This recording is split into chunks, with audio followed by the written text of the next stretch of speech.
Peter Andre has cashed in on renewed coverage of Rebekah Vardy's chipolata remark amid the Agatha Christie trial, by becoming the face of Beyond Meat's Barbecue Beyond campaign.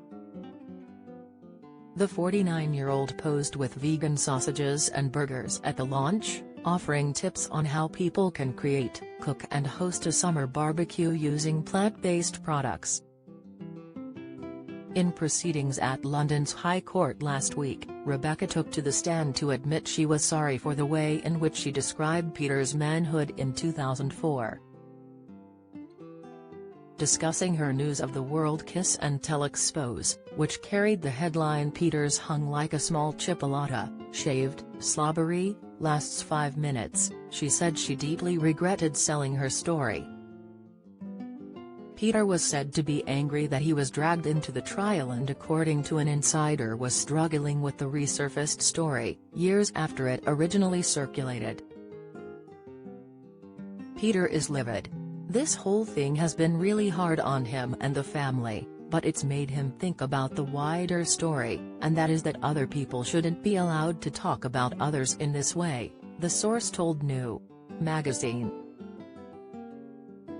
"It's so discriminating to say this about a man. This kind of thing would not be said about a woman. His children have been asking what the story is about, which is really difficult."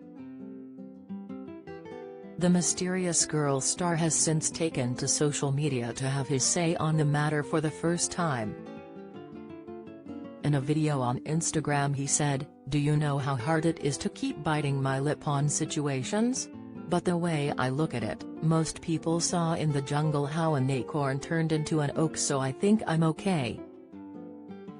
He added, "At least she has now admitted it wasn't true and was forced to say it." Peter has also hit out at critics who have seen him in action in the West End production of Grease, the musical. The star has a bit part in the revived musical, which sees him take on the part of Vince Fontaine, played by Ed Burns in the 1978 classic film. And while fans and some critics have been absolutely thrilled by the latest adaptation, currently playing at London's Dominion Theatre, others have not been won over by the performances.